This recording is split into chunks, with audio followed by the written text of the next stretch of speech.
Primero empezamos con la detección, clasificación y manejo de lesiones cariosas. Para mí es bien importante que todos estemos en el mismo canal. O sea, que un odontólogo en China y un odontólogo en Perú puedan tener el mismo criterio y puedan saber exactamente ambos qué es lo que están buscando.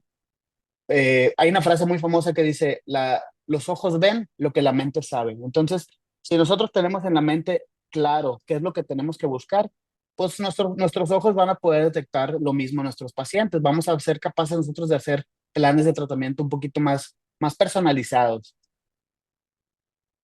Me gusta siempre mencionar a autores que creo yo que son pioneros o más allá pioneros que llevan la batuta en esos temas, ¿no? Uno de ellos es el doctor Nigel Pitts, miembro de todas estas organizaciones que estamos viendo ahorita en pantalla. Él ha sido uno de los principales encargados de unificar términos, ¿no? De unificar los criterios y de pensamiento de todos los odontólogos a lo largo y a lo ancho de todo el mundo para que todos, como te digo, a lo largo del mundo podamos a lo mejor tener el mismo criterio de diagnóstico, el mismo criterio de clasificación de lesiones. Entonces, de eso se encargan todas estas organizaciones, de unificar términos, de crear guías para clínicos, para maestros, guías que nos puedan orientar a nosotros acerca de cómo hacer el diagnóstico de nuestros pacientes. Esta es una guía muy práctica, muy extensa. Si tienen el tiempo, dénselo de leerla. Es una guía básica para todos nosotros como odontólogos. Es la guía ICSMS para clínicos y educadores. Si se fijan, ahí viene el nombre del doctor Nayel Pitts al principio. En ese QR lo pueden descargar. Está totalmente gratuito en la página de ICSMS. Entonces, eso es lo que ellos buscan, que haya fácil acceso para todos nosotros, para poder conseguir este tipo de documentos y poder todos estar en el mismo canal, todos en sintonía, sabiendo lo que tenemos que buscar y ofreciendo las mejores alternativas para nuestros pacientes, lo que sea menos invasivo o menos interventivo para el paciente. Entonces, yo se los voy a resumir así muy rapidito. Esta guía se clasifica, o bueno, se divide en cuatro puntos o cuatro fases, ¿no? La primera es la clasificación de riesgo del paciente, evaluar el riesgo que tiene el paciente de generar caries. Dos, clasificación del estadio y valoración de las actividades de las lesiones cariosas. Es decir, ahora sí, viendo los dientes, clasificar en qué estadio se encuentran y si esas lesiones son activas o inactivas. Tres, tomar decisiones acerca de qué es lo que vamos a hacer nosotros, qué recomendaciones le vamos a dar al paciente, qué indicaciones, enjuagues, chicles, pastas le vamos a dar a nuestro paciente. Y cuatro, si se fijan, es lo último que tenemos que hacer, el manejo de las lesiones. ¿Qué vamos a hacer estrictamente sobre el diente? Le digo, les digo, el número uno es la clasificación de riesgo, es la probabilidad que tiene el paciente de desarrollar lesiones nuevas o de agravar las lesiones existentes. Clasificar el riesgo de caries del paciente es descubrir el porqué de su enfermedad. Aquí es donde platicamos solamente con él. Existen muchas formas de hacerlo. Hay gente que lo hace, yo lo hago, por ejemplo, con una plática muy amena. Trato de platicar con el paciente, que me platique un poquito de su vida, sus hábitos, su profesión, sus oficios. Y ya con eso nos vamos dando cuenta un poquito acerca de su riesgo, ¿no? Sus factores de riesgo, sus factores de protección. Hay cuestionarios que tiene la Asociación Dental Americana, hay aplicaciones como digo, hay cuestionarios que tiene la ICSMS y todo esto nos va a ayudar a poder definir la clasificación de riesgo del paciente, ¿no? Les digo yo, recordemos que es una enfermedad dinámica, entonces va a haber factores que nos puedan proteger, factores de remineralización y va a haber factores que nos puedan afectar un poco, factores de desmineralización. Entonces, factores de protección que puede tener un paciente son pocos, la verdad, ¿eh? Es el uso de pasta florada, es el cuidado dental y el flúor sistémico. Es decir, utilizar pasta de dientes con una buena concentración de flúor, al mínimo 1000 partes por millón, un buen cuidado dental, eh, selladores preventivos, profilaxis de rutina, cualquier revisión clínica con un odontólogo mínimo cada 6 meses, aplicaciones de barnices de flúor y ya el flúor sistémico, que es aquel que consumimos pues por medio de agua potable y la red hidráulica de agua que tenemos en nuestras casas, ¿no? Dependiendo de la zona geográfica donde nos encontremos, pues obviamente eso va a variar, pero son pocos los factores que podemos a lo mejor ofrecer de protección para nuestros pacientes. Pocos, pero muy efectivos. Yo creo que lo más importante también es siempre controlar los factores de riesgo. Va a haber factores sociales, médicos, conductuales, como son la hiposalivación, pues, ya sea por fármacos, alguna condición sistémica, tratamientos de radiación, la ingesta frecuente de azúcares y obviamente, inevitablemente, esto va a estar siempre ligado a un bajo nivel socioeconómico. Un bajo nivel socioeconómico va a llevar siempre o va a ser un factor de riesgo para que un paciente pueda desarrollar la enfermedad de caries. Muchas veces pues, no van a tener un fácil acceso a lo mejor a consultas médicas o consultas con el odontólogo. Va a ser más difícil el cuidado de la higiene oral. En caso de que ya tuvieran algún tipo de lesión, pues obviamente va a ser un poquito más difícil el acceso a tratamientos. Va a haber factores clínicos, experiencias de caries o presencia de lesiones activas. Eso siempre va a ser un factor de riesgo. Mala higiene oral, zonas de retención de placa entobacteriana, prótesis mal ajustadas, resinas mal ajustadas, a lo mejor características incluso anatómicas ya propias del paciente.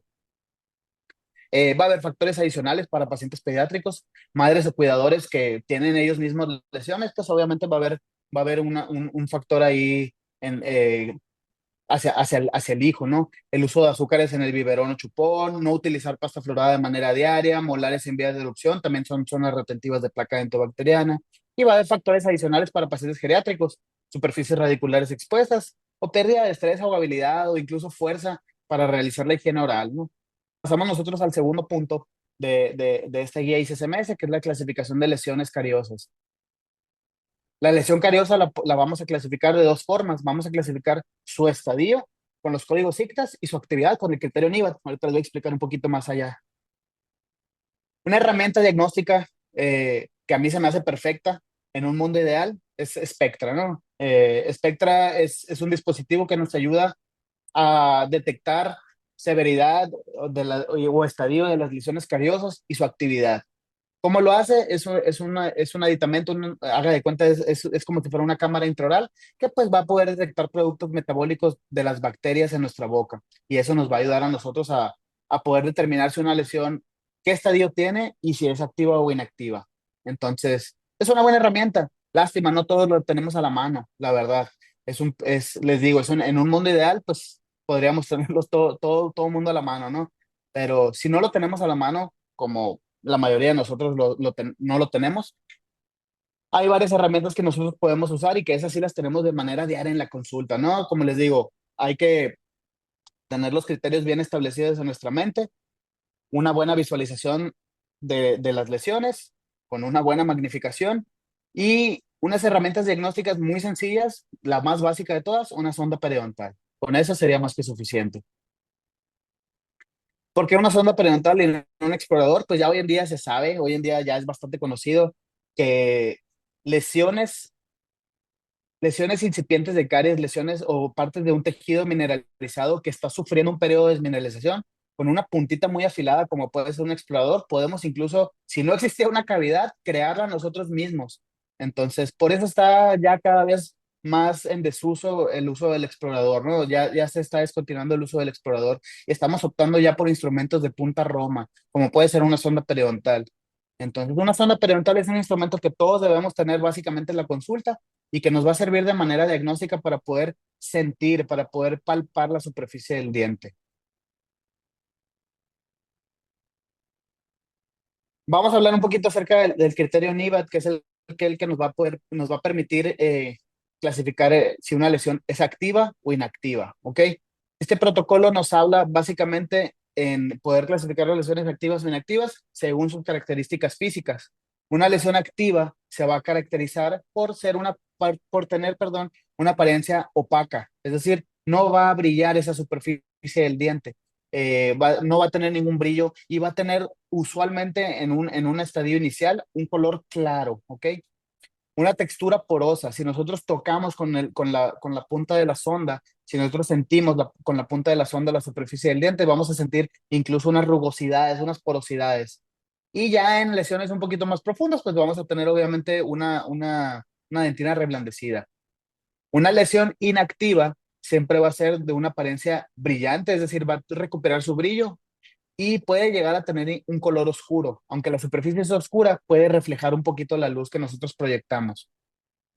Va a tener una textura lisa. Si nosotros lo tocamos con la puntita de la sonda, vamos a sentir cómo la sonda resbala sin atorarse en ningún lugar. Y ya en una lesión un poquito más profunda, un poquito más avanzada, vamos a tener una dentina firme.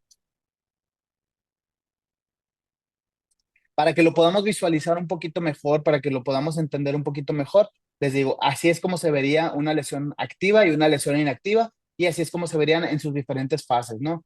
En una fase leve veríamos una lesión en la parte de arriba activa, donde les digo, se va a ver de manera opaca. Si se fijan ahí la luz no refleja de la misma manera que refleja en todas las partes del diente. Si nosotros pasamos nuestra punta de la sonda por esa zona, muy probablemente vayamos nosotros a sentir incluso las rugosidades que les digo que se sienten en este tipo de lesiones. Comparémoslo con la imagen de abajo, donde a pesar de que hubo a lo mejor una lesión, donde ya se ve ahí un proceso de desmineralización, pues vamos a alcanzar a incluso a ver reflejos de la luz. Ya en fases moderadas o moderadas severas, un color claro, un color amarillo, blanco, e incluso marrón claro, vamos nosotros a estar hablando de una lesión activa.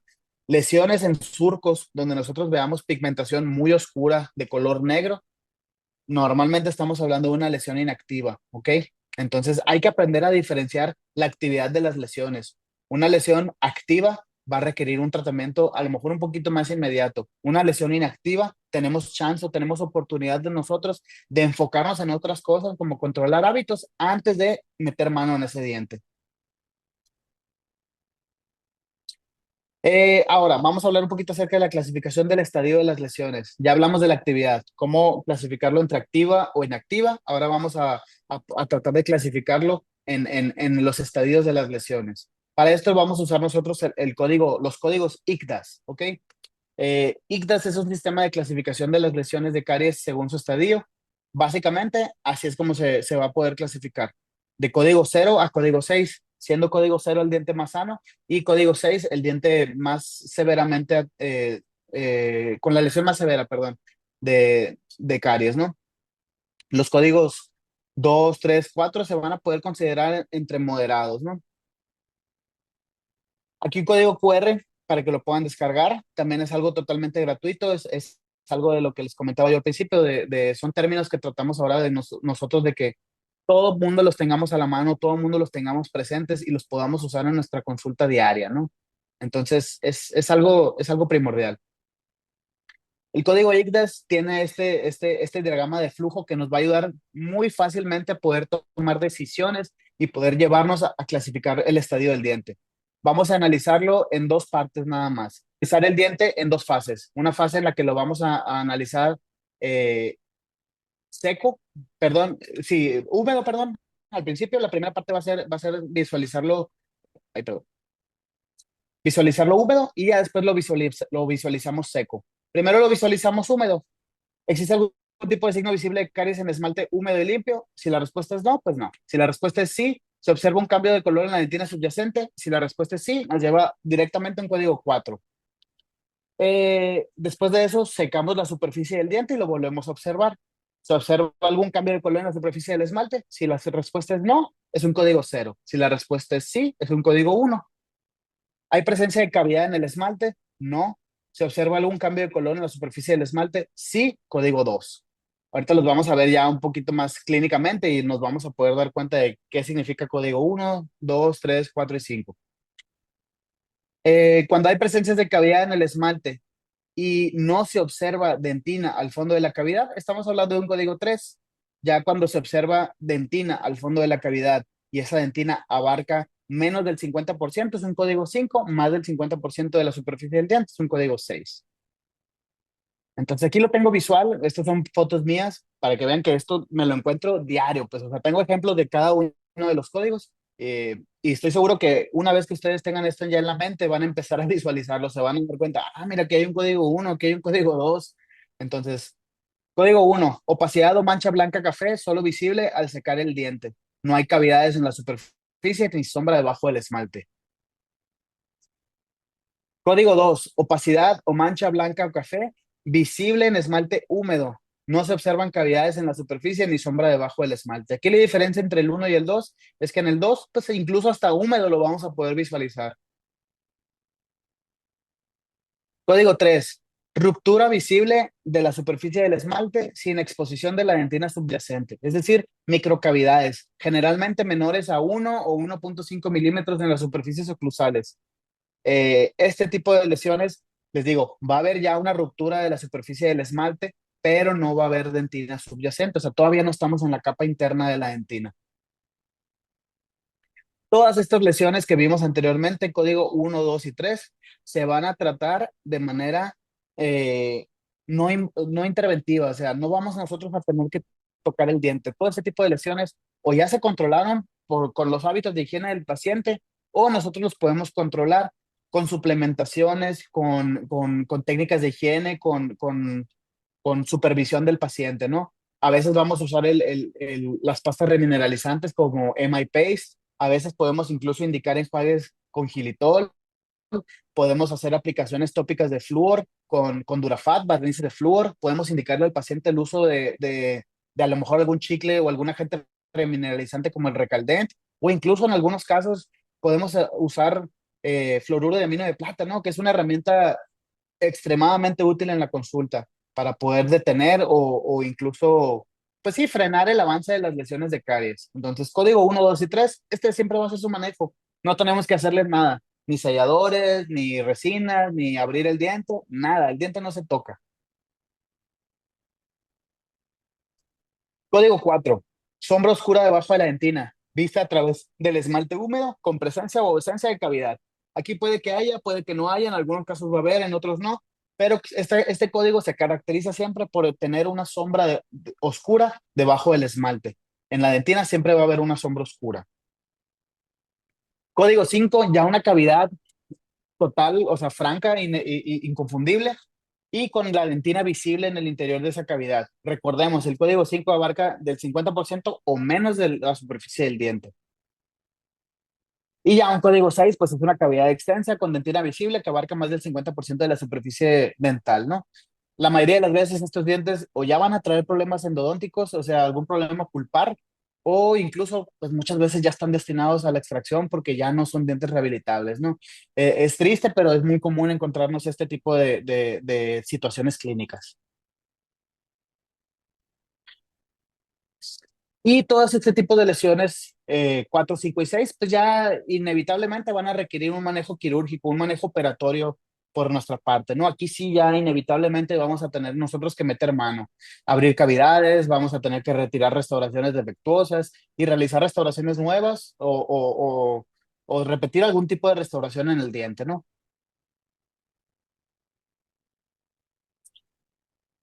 Ahora sí, parte 3 de la guía ICSMS, ¿no? En esta fase se busca identificar, elaborar un plan de tratamiento personalizado, siempre enfocado a las necesidades del paciente y basado en los factores de riesgo. Retomando los puntos 1 y 2, o sea, consultando eso, vamos a poder nosotros ejercer o vamos a poder nosotros elaborar un plan de tratamiento personalizado para cada uno de nuestros pacientes. No va a ser lo mismo el plan de tratamiento para un paciente que tenga puras lesiones código 1 y 2 a un paciente que tenga puras lesiones código 5 y 6, ¿no? Entonces, esta es la fase en la que nosotros nos sentamos, elaboramos un plan de tratamiento, si es necesario lo escribimos, no se esfuerzan siempre por darle al paciente todo en una sola cita, ¿no? A veces tenemos que sentarnos y elaborar un plan de tratamiento con calma. Yo como lo hago, ya lo tengo pues un tipo machote, por así decirlo, en el que ya más o menos sé qué le puedo indicar a un paciente según su riesgo, ¿no? Un riesgo bajo, pues a lo mejor vamos a tener estas indicaciones, un riesgo moderado estas y un riesgo alto estas. En esta fase vamos a determinar el tratamiento de cada lesión en boca, es decir, cada diente según el tipo de lesión, vamos a tratar nosotros de clasificarla y determinar su tratamiento. Eh, Recordemos, o sea, incluso va a haber lesiones, diferentes tipos de lesiones, diferentes estadios de lesiones en un mismo diente. No se diga en un mismo cuadrante, no se diga en una misma boca, ¿no? Entonces, no es el mismo tratamiento para cada tipo de lesión. Hay que determinar individualmente de cada lesión su tratamiento. Idear cambios en los factores de riesgo del paciente, identificar sus factores de riesgo, tratar de modificarlos en la medida de lo posible. Determinar los intervalos de revisión del paciente. Un paciente obviamente de un riesgo moderado o un riesgo bajo lo vamos a poder ver en espacios o intervalos un poquito más amplios. Un paciente de riesgos muy altos lo tengo que estar viendo constantemente, mantenerlo bajo revisión, bajo observación y poder controlarlo, ¿no? Y una fase muy importante, y esto sí trato de hacer mucho énfasis, hay que motivar al paciente, hay que incentivarlo a que él mismo se involucre. Yo siempre les dejo bien claro, yo hago el 50% aquí en la consulta, o sea, mi trabajo lo puedo hacer fácilmente, ¿no? Y lo hago con mucho gusto. Pero si el paciente no se motiva, no modifica sus hábitos, no genera un cambio en su mentalidad y en su forma en sus hábitos de su vida diaria, pues obviamente esto va a volver a pasar inevitablemente, ¿no?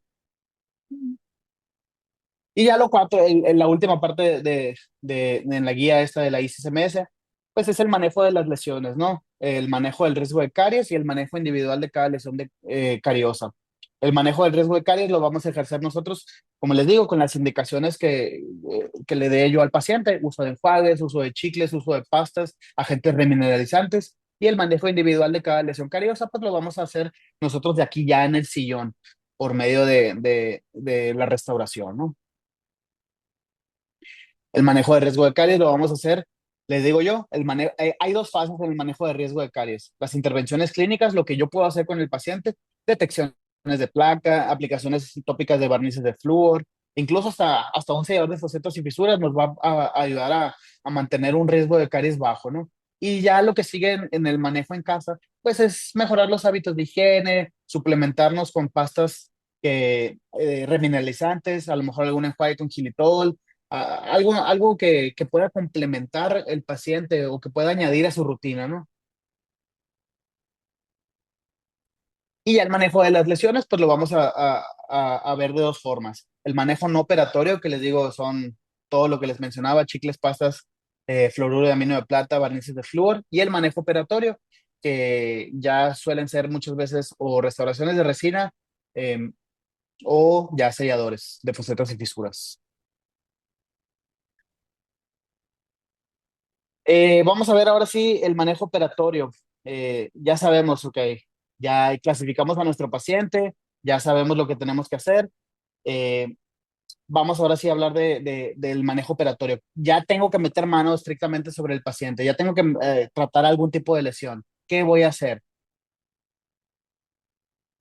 Siempre les digo yo a los doctores, ¿no? Los básicos del operatorio dental, los infalibles, los que no te deben de faltar nunca: unas buenas fresas, magnificación, una buena luz, un buen sistema adhesivo, ya sea universal o estándar de oro, lo que tú quieras, pero hay que usar un buen sistema adhesivo, detector de caries infalible y un sistema restaurador, ¿no? Un material restaurador confiable. Yo confío más en sistemas adhesivos, entonces una restauración de resina para mí no falla, ¿no?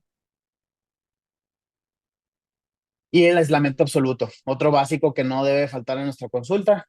Básicos del aislamiento absoluto, pues son las grapas, una buena perforadora con buen filo y saber utilizar cada orificio según lo que se vaya a tratar, según el diente a tratar.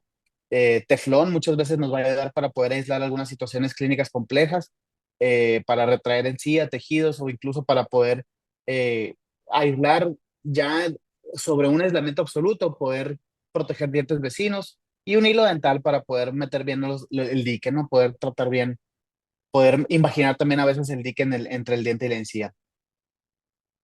Vamos a ver primero el manejo operatorio de los selladores de facetas y fisuras, que para mí como es siempre el escalón básico, ¿no?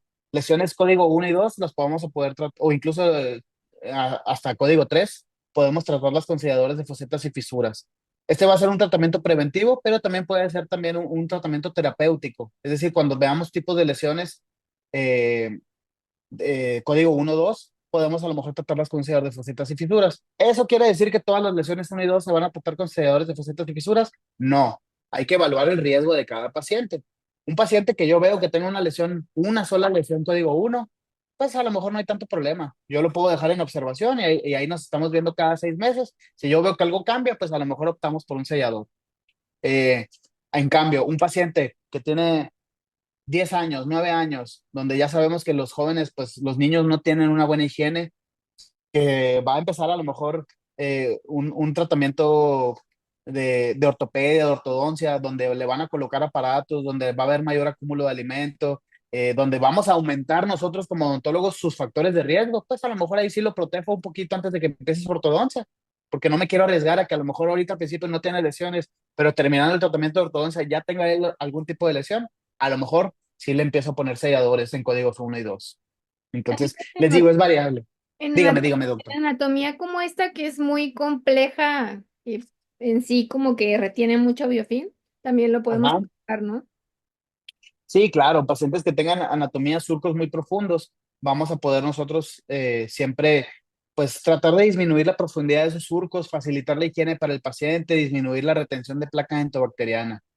Les digo, muchas veces a lo mejor el paciente va a traer surcos muy profundos y lesiones código 1 y 2, pero el paciente ya tiene 45 años, o sea, no hay cavidad y ya tiene 45 años así, pues ya para qué le pongo un sellador, ¿no? O sea, ya, ya confío en que lo ha hecho bien estos 45 años, vamos a darle otros 6 meses de observación y a partir de ahí nos vamos viendo cada 6 meses y vamos evaluando. Pero sí, siempre que veamos anatomías muy profundas donde hay mucha retención de placa antibacteriana, yo recomiendo el uso de un sellador de manera preventiva o de manera terapéutica. Ahora, un sellador se realiza un protocolo adhesivo básico, ¿no? Lo que siempre hacemos en la consulta. Idealmente, pues hay que utilizar un microarenado, ¿no? Un arenado de la superficie para poder eliminar la placa dentobacteriana que pueda haber adherida en la superficie del diente, especialmente en la profundidad del surco, que es donde nosotros queremos trabajar. Entonces, para mí esa es una herramienta ideal. Yo sé, a veces, muchas veces no vamos a contar con ella. A lo mejor muchos no cuentan con ella. Entonces, ¿qué opciones tenemos? Paso número uno, se pueden conseguir estos cepillitos. Estos cepillitos son parecidos a los cepillitos de profilaxis, nada más que estos cepillitos son especiales para limpiar surcos. Se llaman cepillitos o brush ICB. ICB. Estos surcos, les digo, son especiales para poder limpiar adentro del surco, remover restos de alimento, placa antibacteriana que se queda adherida en la profundidad del surco. Para mí ese es el primer paso en la colocación en el protocolo de restauración o de un sellador, limpiar el surco en su profundidad. Segundo, la aplicación durante 1 minuto de hipoclorito de sodio, ¿ok? Para poder desproteinizar el esmalte, eliminar la capita de biofilm o de proteínas que se pueda quedar adherida en la superficie del diente, del esmalte. Esto lo hacemos siempre con el objetivo de que nuestro ácido grabador, el ácido ortofosfórico, pues penetre de mejor manera y así nuestras resinas van a poder penetrar también de mejor manera en la superficie del esmalte. Este paso solamente se hace en esmalte, ¿ok? Está comprobado por la literatura, eh, totalmente válido hacer desproteinización del esmalte, tiene que ser hipoclorito de sodio por 1 minuto en la superficie del esmalte, solo en esmalte, en dentina no se hace, ¿eh? Tercer paso, aplicación del ácido ortofosfórico eh, para poder grabar, crear microretenciones en el esmalte y poder ahí hacer que nuestro adhesivo y después en un futuro la resina, el sellador, penetre. Y cuarto paso, en el protocolo adhesivo, la aplicación de un adhesivo. Les digo, puede ser estándar de oro, puede ser adhesivo universal, el adhesivo que ustedes desean usar, pero siempre hay que usar un adhesivo, ¿no? El ácido grabador no va a cumplir solamente con la función, hay que añadirle este agente adhesivo. Y estos son ejemplos, por ejemplo, pacientes que yo veo aquí en la consulta, como les digo, tenemos una consulta que ve mucho paciente de ortodoncia, entonces pacientes de ortodoncia donde ya tenemos primeros molares erupcionados, que son pacientes pediátricos, pacientes muy jóvenes, donde a lo mejor la higiene no va a ser la ideal, pues optamos por la aplicación de lesión, por la aplicación de un sellador de fosetos y fisuras, incluso sobre la misma lesión.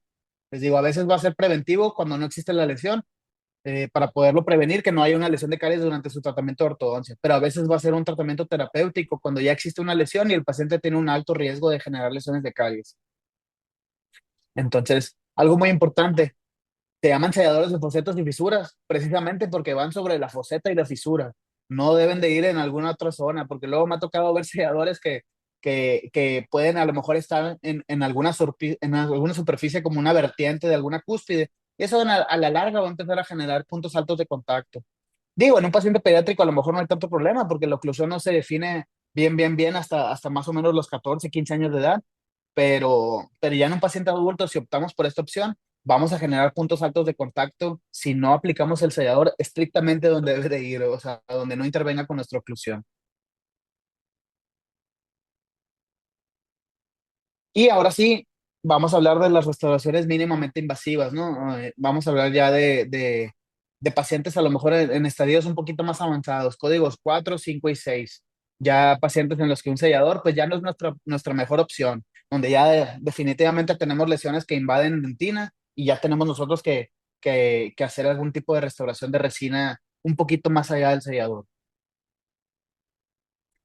Les voy a decir un secreto, algo que a mí me tomó mucho por sorpresa en su momento y yo creo que a lo mejor alguno de ustedes los va a tomar por sorpresa. El detector de caries no detecta caries, ¿no? Eso es algo muy importante que tenemos que aprender a tenerlo en mente. El detector de caries lo que va a hacer, va a detectar colágeno desmineralizado en las lesiones de caries. Entonces, va a ser un ayudante en nuestro proceso de detección de lesiones de caries, en nuestro proceso de poder definir hasta dónde vamos a retirar tejido, pero no debe ser nuestro único aliado, ¿no? Hay varios factores o varios puntos que debemos de tomar en cuenta, no solamente el detector de caries, pero es una herramienta visual porque nosotros necesitamos tener algo visible que nos va a permitir a nosotros definir límites, ¿no? Entonces, es una muy buena herramienta, pero no es lo único que tenemos a la mano. Desde los 70, el doctor Takao Fusayama ya nos hablaba de que existen en las lesiones de caries dos tipos de dentina o dos superficies, ¿no? Una dentina infectada, que es la dentina más superficial, eh, que es la dentina donde vamos a encontrar mayor presencia de microorganismos, mayor grado de desmineralización, mayor grado de degradación del tejido del colágeno, y una dentina afectada, que a lo mejor es una dentina, pues sí, a lo mejor ya va a tener algún cierto proceso de desmineralización, pero no va a haber tanta carga bacteriana, no va a haber tanta degradación del tejido del colágeno o del tejido mineralizado de la dentina, ¿no? Entonces, esto es muy importante para que podamos nosotros tener criterios para usar el detector de caries. Esto va a ser muy importante también para nosotros para establecer límites hasta dónde podemos llegar nosotros al momento de remover lesiones de caries en pacientes, sí, en tratamientos operatorios, ¿no? Entonces les digo, la superficie de la dentina infectada va a ser la parte más superficial, mayor carga bacteriana, tejido reblandecido, tejido totalmente desmineralizado, sin capacidad de ser remineralizado. Y dentina afectada, que es una dentina que probablemente tenga cierto daño estructural, a lo mejor ya va a tener algún grado de desmineralización, pero al tacto va a ser una dentina pues un poquito más firme, un poquito más mineralizada, no va a estar tan dañada, por así decirlo. Ese es el protocolo de la remoción selectiva de caries, ¿no? Ese es un protocolo que fue ideado por el doctor David Aleman y el doctor Pascal Magne, para poder establecer límites para nosotros los odontólogos de práctica general y cualquier odontólogo que retire lesiones de caries, ¿no? Em, para poder establecer límites en la remoción de caries, ¿no? Estos límites nos van a ayudar a preservar siempre la vitalidad de los dientes, perdón. Al poner los límites de dimensiones, vamos a tratar de preservar vitalidad del diente, vamos a tratar de disminuir las comunicaciones pulpares de nuestros procesos de restauración y vamos a tratar nosotros de conservar la mayor cantidad de tejido posible. Aquí les pongo el QR para que lo descarguen. Es una guía, la verdad a mí se me hace algo básico, ¿no? Que todos debemos de conocer y algo que todos debemos de tener en mente al momento de hacer nuestras restauraciones o nuestros procesos de rehabilitación. ¿Qué es lo que nos dice ese protocolo? Este protocolo nos dice que debemos de respetar algunos límites, algunas dimensiones en los dientes para poder preservar la vitalidad, es decir, la vitalidad pulpar, es decir, no llegar a comunicar con la pulpa dental y al mismo tiempo conservar la mayor cantidad de tejido, ¿no? ¿Cuáles son estas dimensiones? De la periferia del diente hacia el interior del diente en molares permanentes, estamos hablando de 3 milímetros, ¿ok? Estos 3 milímetros es la distancia que nosotros tenemos desde afuera, desde mesial, distal, vestibular, palatino, lingual, hacia el centro del diente, para no toparnos nosotros con la pulpa. Y en una vista desde oclusal hacia cervical, estamos hablando aproximadamente de 5 milímetros, ¿no? Esa es la distancia que nosotros tenemos como un margen seguro en el que sabemos que no nos vamos a topar con alguna superficie o con algún tejido pulpar. Eh, si hay algún endodoncista aquí viéndonos, probablemente a lo mejor difieran un poco conmigo acerca de la remoción selectiva de caries. Muy probablemente ellos estén más a favor de la remoción total de caries, donde ellos optan por retirar todo el tejido cariado, todo el tejido desmineralizado, eh, incluso aunque esto signifique llegar a comunicar con la pulpa, ¿no? Entonces, si este fuera el caso, cualquiera de las dos técnicas está bien utilizarlas. O sea, yo no estoy ni a favor ni en contra de ninguna. Yo voy a utilizar la remoción selectiva de caries porque en mis manos funciona bien y porque creo que es lo menos invasivo para el paciente, ¿no? Pero si vamos a utilizar la remoción total de caries, eh, pues sí, quiero yo aconsejar a todos los odontólogos a que si vamos a utilizar esta técnica de remoción total de caries, pues estemos bien entrenados para poder manejar a lo mejor alguna comunicación pulpar, ¿no? Poder a lo mejor realizar algún recubrimiento pulpar directo o incluso el mismo tratamiento de endodoncia, tener un endodoncista muy a la mano o nosotros mismos saberlo realizar. Porque sí, la técnica de remoción total de caries va a significar la mayoría de las veces una mayor cantidad de comunicaciones pulpares. Vamos a involucrar más a la pulpa en estos casos. Entonces les digo, los objetivos de la técnica de la remoción selectiva de caries va a ser mantener la vitalidad pulpar mediante restauraciones adhesivas, no toparnos con la pulpa, reducir las comunicaciones pulpares, eliminar infecciones dentales por medio de la remoción mecánica, desinfección y el sellado de las bacterias, ¿ok? Lo que nos establece esta técnica es que al sellar la periferia de las restauraciones, vamos a inhibir o vamos a bloquear la entrada de oxígeno y de carbohidratos para las bacterias, que eso va a ser su suministro o su sustento, ¿no? Y ya una vez bloqueando eso, pues ya las bacterias ya no se pueden reproducir en el interior. Y el tercer objetivo de esta técnica va a ser conservar la mayor cantidad de tejido estructural intacto posible para garantizar un mejor pronóstico restaurador a largo plazo.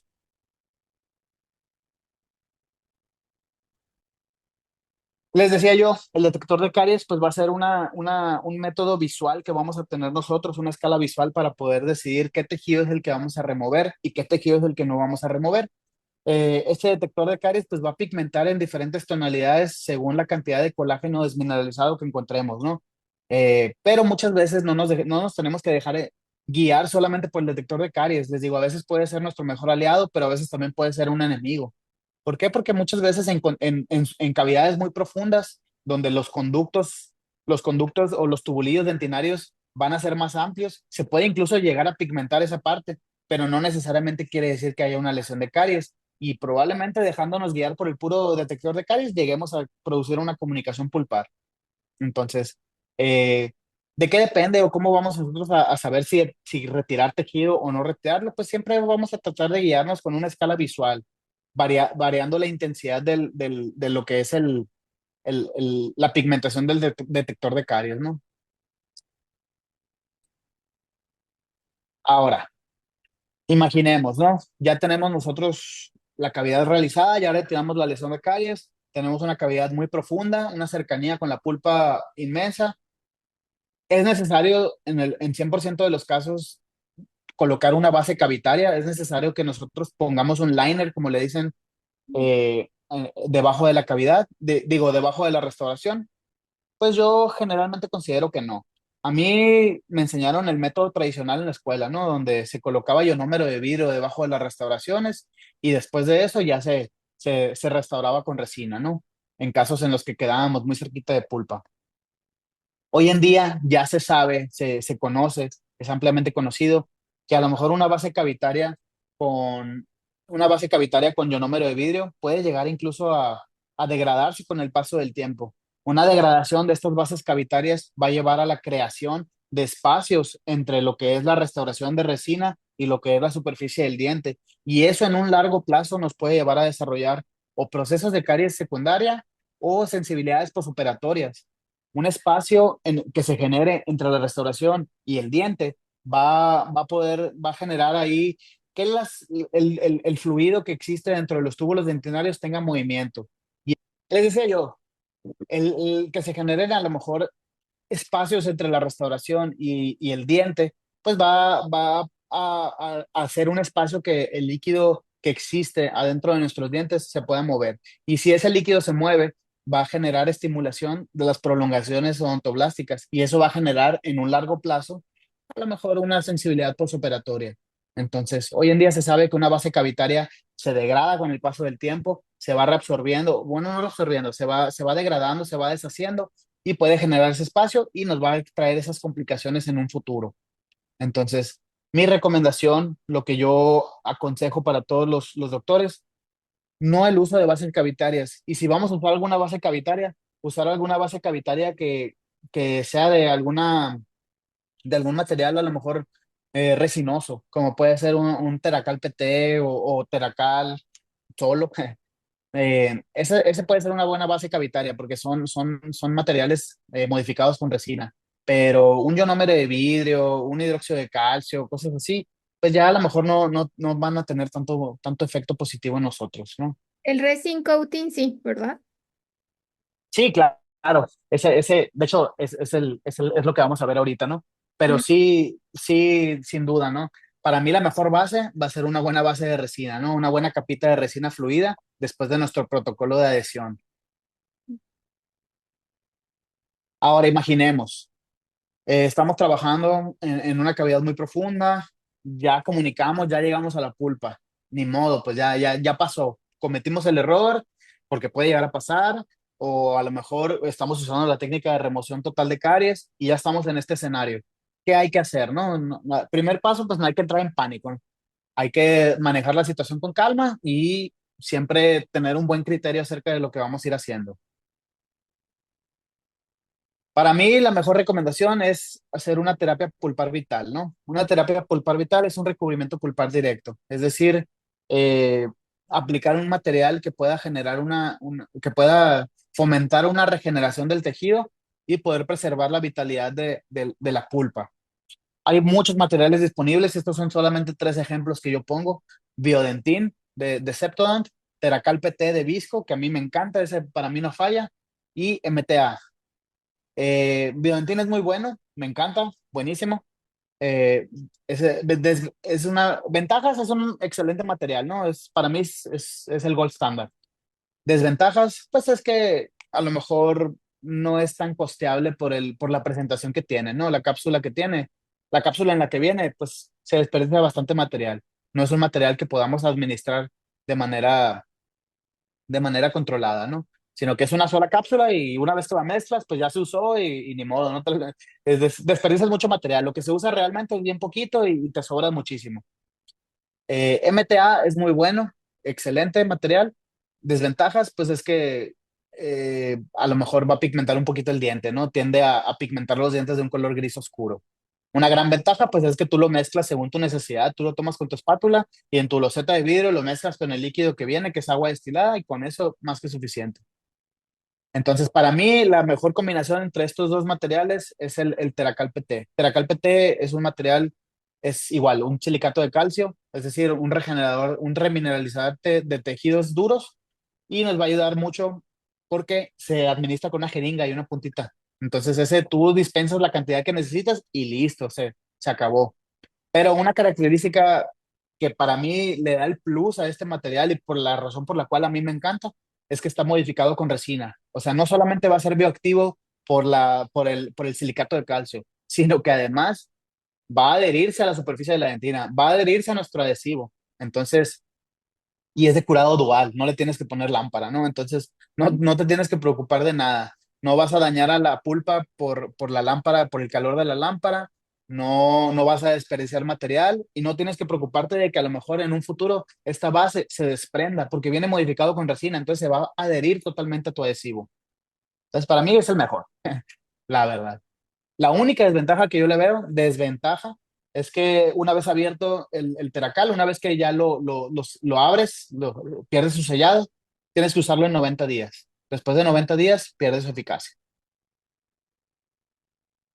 Entonces, terapia pulpar vital, recubrimiento pulpar directo. Ya comunicamos y tenemos que aplicar algo sobre la pulpa directamente. Hay que realizar una valoración pulpar preoperatoria. Esto es muy importante, a lo mejor no lo mencioné, pero siempre, siempre, siempre, antes de ahí entrar al diente, antes de anestesiarlo, hay que realizar pruebas de vitalidad en la pulpa, ¿ok? Hay que determinar si este diente está vital, si tiene una pulpitis reversible, irreversible, si está necrótico. Muchas veces en restauraciones muy amplias, amalgamas, resinas, vamos a ver una cavidad, una restauración muy amplia y radiográficamente muy probablemente no lleguemos a la pulpa, pues estamos lejos de la pulpa. Pero si hacemos pruebas de vitalidad, nos vamos a dar cuenta que realmente ese diente puede estar necrótico asintomático, pero necrótico. Entonces, bien importante, antes de comenzar, antes de meter mano, hay que hacer valoraciones pulpares preoperatorias. Aislamiento absoluto, magnificación y un instrumental estéril. Eso es 100% importante si vamos a trabajar con pulpa. Si vamos a tocar la pulpa, hay que trabajar con estas medidas, ¿no? Eh, eh, Pulpitis irreversibles sintomáticas, sangrados incontrolables o exposiciones de pulpa mayores a 1 milímetro o tejido necrótico en la cámara pulpar no son candidatos para terapia pulpar vital, ¿ok? Si nos encontramos con alguna de estas situaciones y tenemos alguna exposición pulpar, pues desafortunadamente ya el paciente no va a tener un buen pronóstico para poder hacer un recubrimiento pulpar directo. Ahí nuestra mejor opción sería remitirlo directamente al tratamiento de endodoncia. Entonces, la terapia pulpar vital no es para todos los casos. Por eso les digo, hay que tener un buen criterio, hay que saber seleccionar qué casos vale la pena aplicar un recubrimiento pulpar directo y cuáles no. Entonces, ¿cuál es el protocolo para poder hacer un recubrimiento pulpar directo? Para poder aplicar Teracal PT o Biodentin o MTA. Hay que hacer una pulpotomía parcial. ¿A qué me refiero? Con una fresa de carburo estéril, pieza de alta velocidad, hay que remover la parte que comunicamos nosotros, ¿no? Ya comunicamos con el nervio del diente, ok, hay que remover esa parte. Ese cuernito pulpar que nosotros comunicamos, hay que removerlo. Después de eso, hay que generar hemostasia y desinfección con hipoclorito de sodio o con clorexidina, cualquiera de los dos. Aplicamos una torundita de algodón, aplicamos el líquido, les digo, ya sea hipoclorito de sodio o clorexidina, cualquiera de los dos, y hacemos presión sobre la superficie de la pulpa. Nos quedamos ahí, a veces es 1 minuto, a veces es 5. Yo les digo, quédense 5 minutos ahí presionando, hagan una presión constante, no aflojen. Y pasados los 5 minutos, retiramos nuestra torundita de algodón estéril, revisamos y si vemos que el sangrado ya paró, se estabilizó, adelante, podemos continuar. Después de eso sigue la aplicación ya del silicato tricálcico directo sobre el tejido pulpar. Yo recomiendo extendernos un poquito más allá de la comunicación pulpar. Colocamos el silicato de calcio en la parte de la comunicación y extendernos un poquito. Si estamos usando Teracal PT no va a haber ningún problema, les digo, está modificado con resina, pues se va a adherir completamente bien, no debería haber ningún problema. Y después de eso, su inmediata restauración. Esa es otra ventaja de Teracal PT, que esperamos a que se cure, un curado dual de mínimo 4 minutos y medio y adelante, ya está listo para ser restaurado. Con Biodentin, el fabricante dice que hay que esperar, o bueno, hay estudios que nos hablan de esperar eh, bastante tiempo. El fabricante dice que son 12 minutos, pero hay estudios que nos hablan acerca de el paso completo de horas a que termine de fraguar completamente Biodentin. Entonces, ese es otro punto muy importante a considerar. Pero para que la pulpa tenga un buen pronóstico a largo plazo, para que esa pulpa no vaya a desarrollar una pulpitis irreversible o una necrosis, se recomienda la inmediata restauración. O sea, luego cerrar la cavidad, que esa pulpa ya no siga estando expuesta a estimulaciones. Entonces, bueno, ya hicimos nuestra terapia pulpar vital, ya hicimos nuestro recubrimiento pulpar directo. ¿Qué sigue? Ahora sí, hacer nuestro acondicionamiento del sustrato. Acondicionamiento del sustrato, ¿a qué me refiero? En el esmalte, muy sencillo. Si tenemos la oportunidad de hacer un microarenado con óxido de aluminio, si no se tiene la oportunidad, pues ni modo, ¿no? Pero sería lo ideal. Después de eso, la desproteinización del esmalte con hipoclorito de sodio y por último, la aplicación del ácido ortofosfórico para generar las microretenciones. Después acondicionamos la dentina. Aquí va a depender de qué adhesivo, qué sistema adhesivo estemos usando. Si estamos usando a lo mejor un sistema de grabado total o un sistema de grabado selectivo.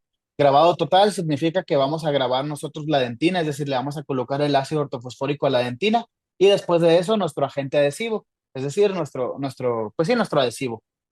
Y la técnica de grabado selectivo nos habla de grabar solamente el esmalte, como ya lo hicimos en el paso previo, y en dentina aplicar solamente el adhesivo, ¿no? Nuestro sistema adhesivo.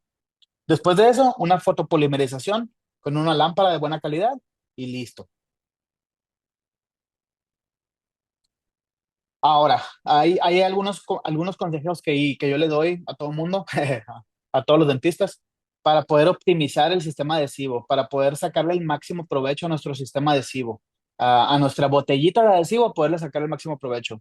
Paso número uno, agitar todos los componentes, muevan la botellita. Cuando la botellita se queda estática en una sola posición, los componentes más pesados van a tender a sentarse en el fondo de la botella. Entonces, bien importante, tomamos nuestra botellita y lo agitamos para que todo se forme una sola solución homogénea, es decir, que haya de todo en todos lados. Segundo, una aplicación activa del sistema adhesivo. El microbrush hay que frotarlo, hay que nosotros frotarlo en la superficie del diente. Y siempre les doy este consejo a los clínicos, ¿no?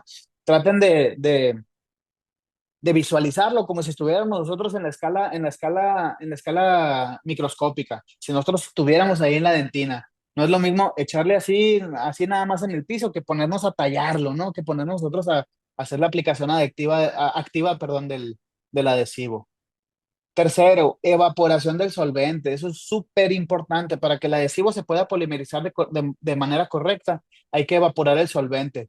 El solvente va a ser a veces agua, a veces va a ser acetona, a veces va a ser alcohol, a veces va a ser una combinación. Cada adhesivo trae su propia fórmula, ¿no? Pero hay que evaporarlo. ¿Cómo se evapora? Con una jeringuita triple, aplicar aire mínimo durante unos 15, 20, 30 segundos. Entre más tiempo mejor, ¿no? Yo sé que a veces los segundos cuentan demasiado en la clínica, pero es bien importante evaporar el solvente. Eso nos va a generar, nos va a garantizar que cuando nosotros hagamos la fotopolimerización, pues se pueda polimerizar de manera correcta todo el adhesivo y no quede ahí alguna parte sin polimerizar. Y por último, una polimerización efectiva, un ciclo completo de 20 segundos, una distancia máxima de 5 milímetros desde la salida de la luz hasta la superficie donde queremos nosotros polimerizar y una orientación totalmente perpendicular a la superficie que queremos polimerizar.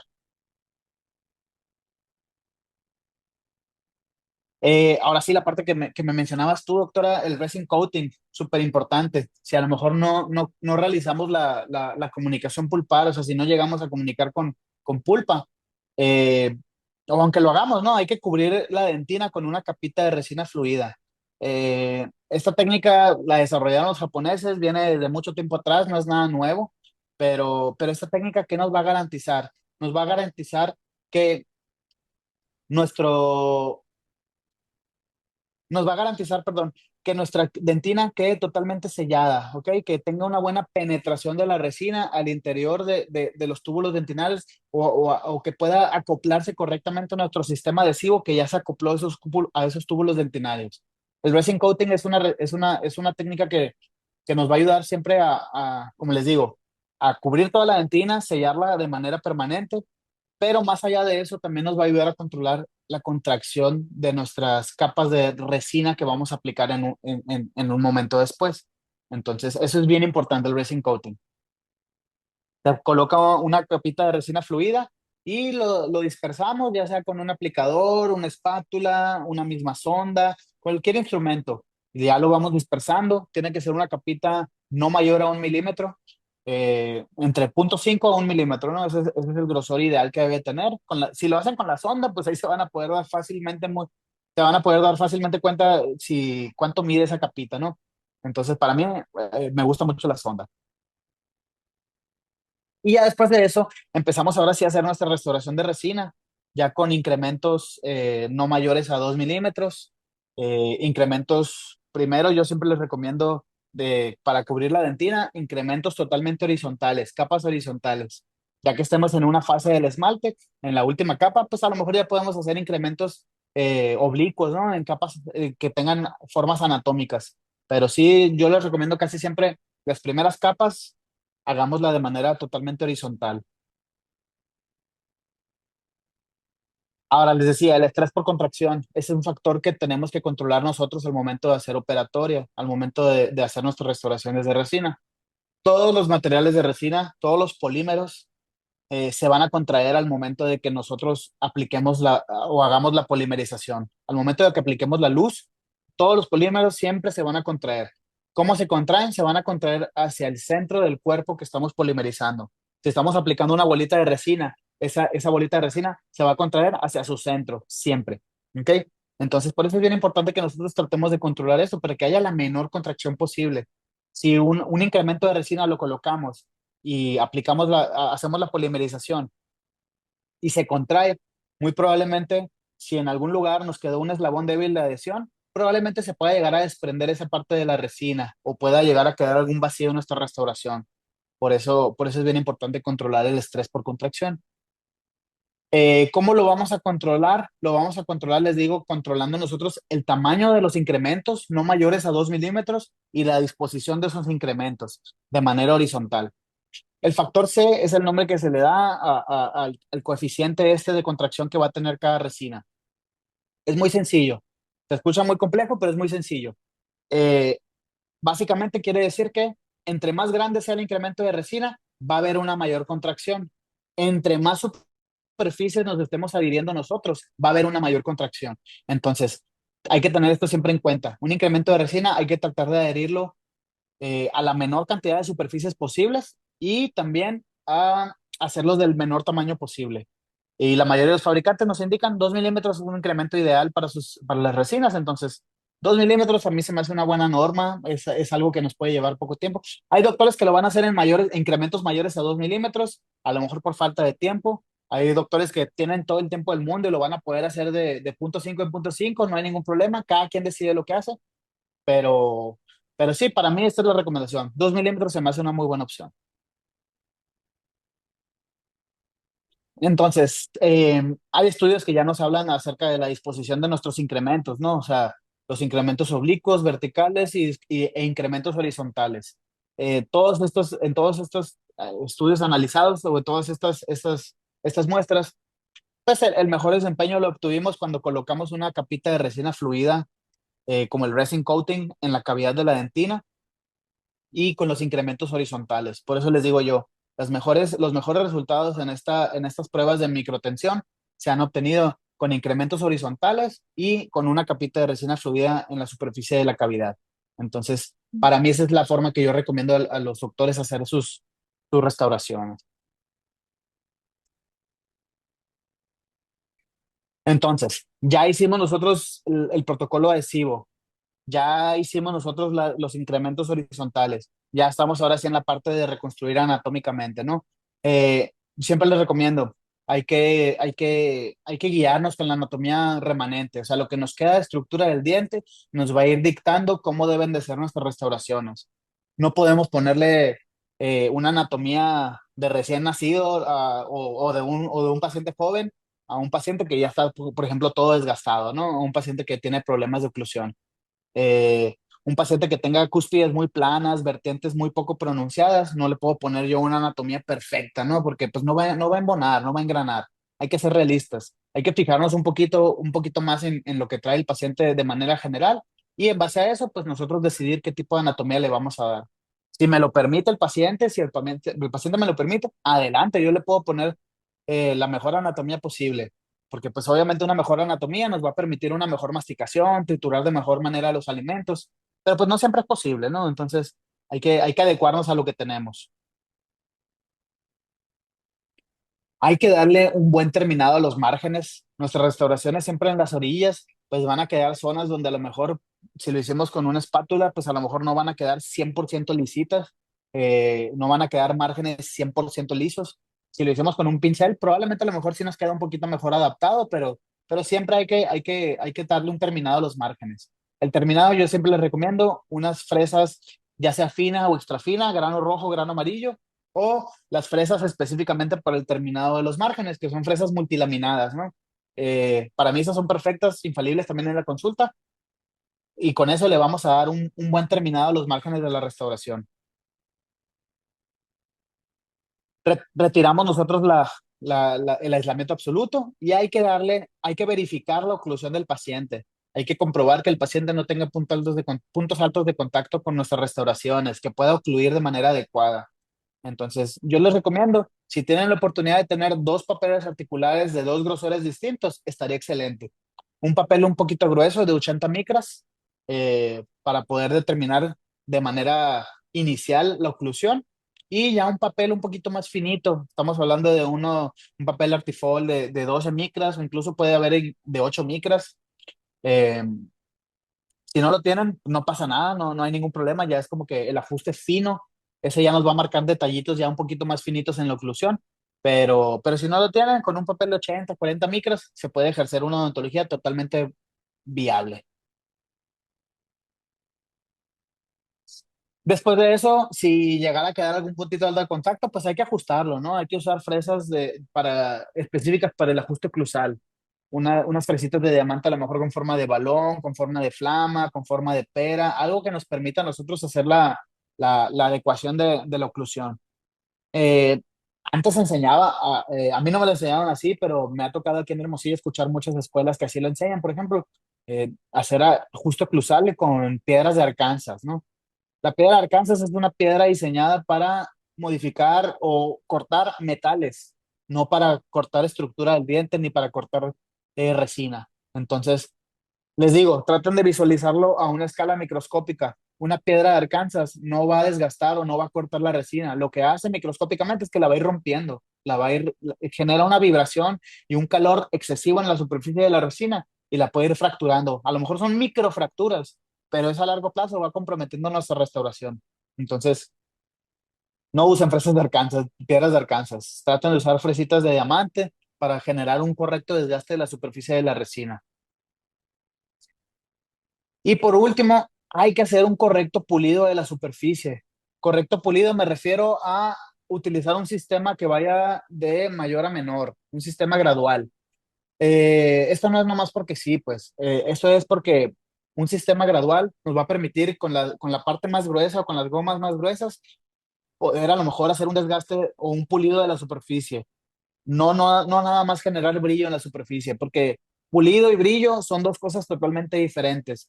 Podemos tener a veces superficies totalmente brillosas que pueden parecer diente natural, pero si nos vemos a escala microscópica, vamos a ver que esa superficie va a estar porosa, no va a estar pulida, no va a ser lisa completamente. Y eso en un largo plazo, pues va a generar acúmulo de biofilm, acúmulo de placa dentobacteriana, que a largo plazo va a empezar a generar degradación de nuestra resina y la degradación de la resina, pues va a generar que esta resina en algún momento se tenga que volver a cambiar más rápidamente. Entonces, entre mejor pulida dejemos nuestra restauración, mejor tiempo de vida le estamos dando a nuestra restauración. Y también se recomienda pulirlas cada 6 meses, o sea, cuando volvamos con el dentista, que nos dé una pulidita. Claro, muy buen punto, doctora. Yo siempre les digo a mis pacientes, o sea, a lo mejor nos vemos en 6 meses, nos vemos un año, lo que sea, el tiempo después nos vemos. Y si yo veo que esta resina a lo mejor se puede llegar a pigmentar un poquito, porque todas las resinas se van pigmentando, eso es inevitable. Todas las resinas con el paso del tiempo se van pigmentando un poquito. Y si yo veo que esa resina se pigmenta, pero no veo filtración, no veo fracturas de la resina, no veo sombras debajo de la resina o debajo del esmalte que me hagan pensar a mí en un proceso carioso secundario, o no veo radiográficamente nada sospechoso, yo no veo razón para intervenir esa resina de nuevo. No veo razón para volver a cambiar esa resina. Y ahí lo que hacemos es exactamente eso, darle un pulido a la superficie de la resina para poder, número uno, vamos a recobrar el color que tenía antes la resinita, vamos a devolverle un poquito su color. Y número dos, pues vamos a generar que esa superficie se vuelva a ver otra vez o se vuelva a sentir otra vez 100% lisa. Pero sí es muy importante darle mantenimiento a las resinas, ya sean carillas de resina, ya sean restauraciones oclusales, cualquier tipo de resina, hay que estarle dando su mantenimiento. Y ahora sí, ya lo último, ya nuestro paso final, lo bonito, ¿no? El brillo. Ahora sí hay que darle brillo. Esto lo podemos generar con puntas de felpa, podemos hacerlo con cepillitos de pelo de cabra, podemos hacerlo con cepillitos de carburo de silicio y obviamente ayudados de una muy buena pasta diamantada, ¿no? De diferentes grosores, el grosor es que usted elija, pero siempre hay que usar pasta diamantada. La pasta diamantada es lo que nos va a ayudar a darle ese pulido finito a la superficie y poder generar un brillo. Ahora, no queremos dejar un brillo excesivo, ¿no? Porque el diente no es excesivamente brilloso. Es un brillito fino, nada más. Una pasadita tranquila con el cepillito de pelo de cabra o con la puntita felpada. Y con eso vamos a generar un buen brillo en la superficie. Les digo, no hay que confundir. Brillo y pulido son diferentes. Hay que pulir primero y después del pulido, ahora sí sacamos brillo. Y ahora sí, ya para terminar, quiero darles estas conclusiones. Conclusión número uno, la restauración no es el tratamiento, ¿ok? El tratamiento de la caries va un poquito, de la enfermedad de caries va un poquito más allá. no es nada más reparar los defectos o las cavidades que tenga el paciente, sino que controlar sus factores de riesgo, poderlo educar acerca de qué es lo que está haciendo mal o qué cosas puede él modificar para poder, pues sí, generar un cambio en su boca, ¿no? En su salud general y su salud oral. Debemos de tratar las causas de la enfermedad, no los efectos. Les digo, tratar lesiones cariosas, pues no es el tratamiento realmente de la enfermedad de caries, ¿no? El tratamiento de la enfermedad radica en modificar los hábitos del paciente, en generar buenos hábitos de higiene, modificar sus hábitos alimenticios, o sea, eso es 100% importante. El paciente va a tener que modificar sus hábitos alimenticios. Un paciente que lleva una buena alimentación, me toca verlo con pacientes a lo mejor que son fisicoculturistas o que son muy atléticos, que generalmente se alimentan muy bien, no van a tener este tipo de problemas. Entonces, hay que llevar una buena alimentación. Tercera conclusión, no todas las lesiones son iguales, no todas requieren el mismo tratamiento. Dependiendo de su estadio y dependiendo de su actividad, vamos a definir nosotros el plan de tratamiento para cada tipo de lesión. No podemos generalizar, o sea, no podemos decir, todas las lesiones necesitan una resina, como se pensaba antes. Código 1, 2, antes, vamos a cortar y ponerle una resina. Hoy en día se sabe que no, pues ya podemos hacer otras cosas, un sellador, podemos hacer una terapia remineralizante, podemos indicar pastas, enjuagues, chicles, etcétera.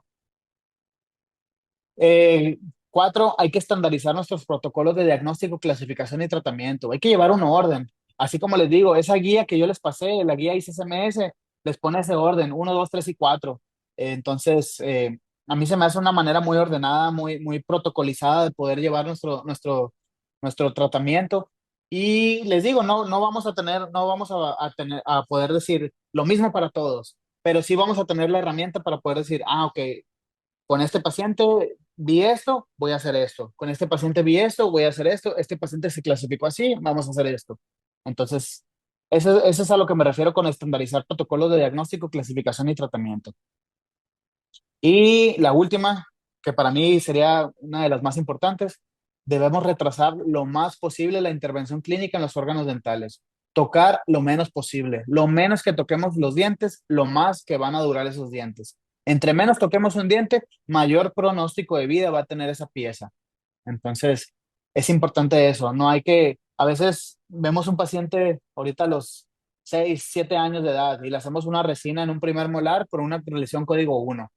Imaginemos, en Mm. 6 7 años, cuando el paciente ya tenga 13 años, segunda resina. Cuando el paciente tenga 20, tercera resina ya más grande. Cuando el paciente tenga 27, a lo mejor ya estamos en una incrustación.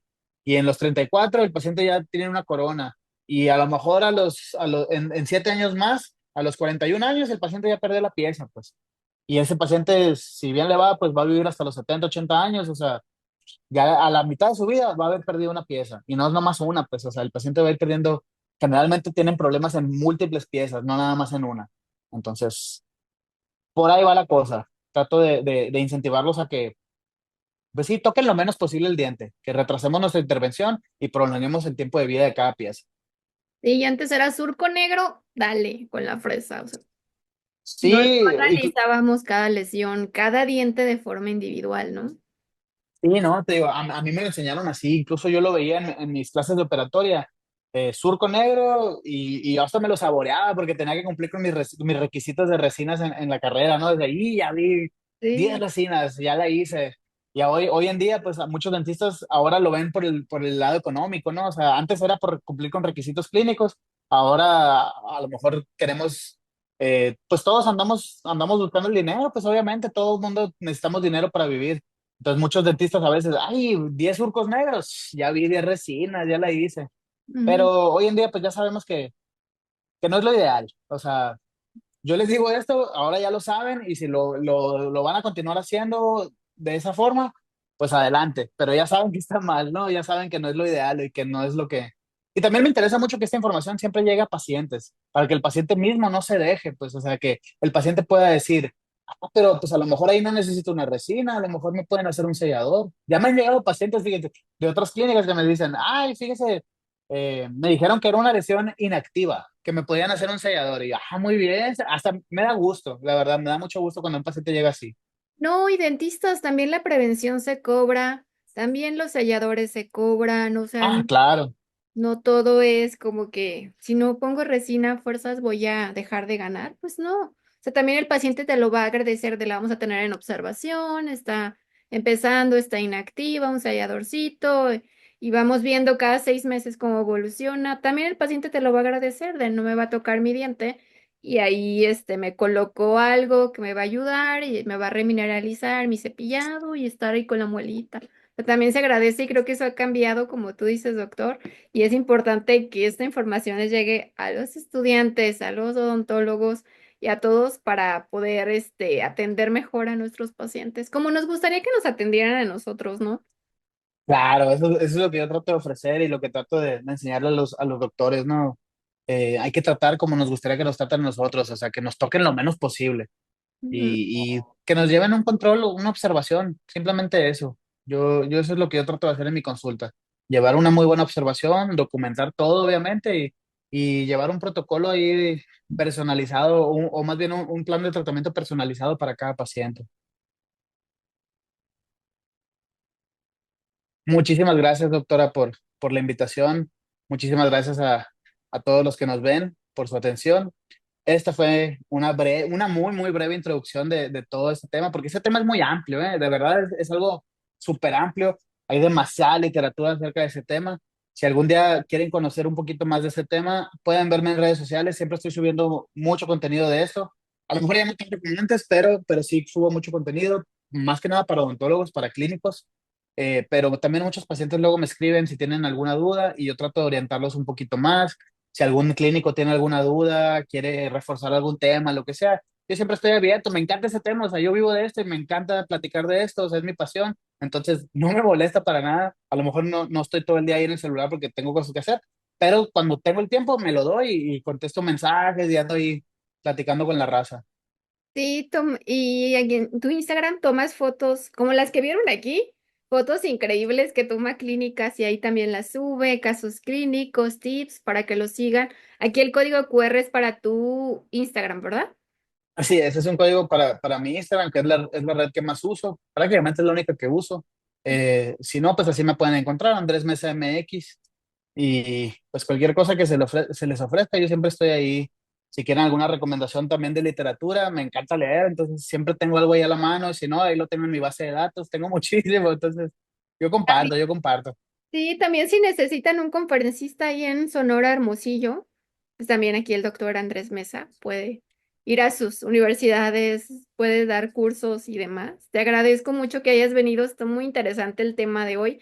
Agradezco que hayas aceptado la invitación y que hayas venido aquí a Odontoblog a compartirnos tu conocimiento, doctor. Gracias. No, gracias a usted por la invitación, doctora. La verdad, yo estoy muy agradecido. ¿Alguna duda, algo que quieran que repasemos? Sí, aquí déjenos sus dudas, preguntas, pueden contactar al doctor o dejar aquí sus dudas en el video. Doctor, también si te quieren contactar, derivar pacientes o algún paciente que quiera acudir contigo, también aquí en Instagram. Sí, ustedes me pueden buscar por Instagram. De hecho, es una red por la cual me han buscado dos, tres pacientes o me contactan los doctores y refieren pacientes. Eh, Igual ahí yo les puedo pasar toda la información acerca de la clínica. La clínica se llama Smile Company, aquí en Hermosillo, así nos pueden buscar. Pero sí, cualquier cosita me pueden buscar ahí por Instagram y yo comparto información, contactos, agendas y ahí nos vamos programando, claro que sí. Ah, súper bien. Para los que están ahí en Hermosillo, alrededores, ahí el doctor Andrés Mesa los puede atender, dar pláticas, que también ya nos dijo que también va con los estudiantes a compartir y aquí también en internet me encantó que hayas venido con nosotros. Muchas gracias. Gracias a ti, doctora.